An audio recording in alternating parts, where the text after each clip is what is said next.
আরে জাগ্গা, তুই এখনো তোর স্কুলের ফিস দিসনি। যদি 3 দিনের ভেতর তোর ফিস না দিস তাহলে তোকে স্কুল থেকে বের করে দেবো। 3 দিনের ভেতর আমি আমার স্কুলের ফিস দিয়ে দেবো। আরে এখন আমি এত টাকা কোথায় পাবো? 3 দিনের ভেতর আমার স্কুলের ফিস কি করে দেবো? হে আল্লাহ, আমাকে সাহায্য করো তুমি। আরে এটা কি এখানে?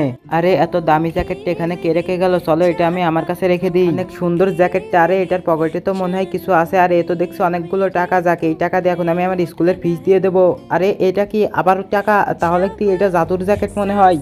আরে যত হাত দিই ততই টাকা। এটা তো তাহলে জাদুর জ্যাকেট সত্যি। আরে স্যার, এই নেন আমার 1 বছরের স্কুলের ফিস। আরে তুই এত টাকা পেলি কোথায়? আরে জাগ্গা, তুই এত টাকা কোথায় পেলি? আরে জাগ্গা, তুই এত টাকা পেলি কোথায় তাই বল। আরে জাগ্গা, তুই এত টাকা কোথায় পেলি? এখানে তো অনেক টাকা আছে। আরে স্যার, এটা হলো একটা জাদুর জ্যাকেট। এর পকেটে যত হাত ঢুকাবেন ততই টাকা পাবেন। কি এটা জাদুর জ্যাকেট? হ্যাঁ, এই দেখেন স্যার টাকা। আগে তোমরা যদি এই ছবিটিকে ভালোবেসে থাকো তাহলে ভিডিওতে লাইক করে চ্যানেলটি সাবস্ক্রাইব করো, আর যদি না করো তাহলে আমি বুঝে নেবো তোমরা এই ছবিটিকে ভালোবাসো না। আরে হ্যাঁ, এটা তো জাদুর জ্যাকেট, কিন্তু তুই এই কথা কাউকে বলবি না, বুঝতে পারলি? আচ্ছা এই ব্যাপার। জাগ্গা তাহলে ওর টাকা এখানে লুকিয়ে রাখে, আমি সব চুরি করে নিয়ে যাব। এই তো পেয়ে গেছি, এখন আমি এখান থেকে চলে যাব।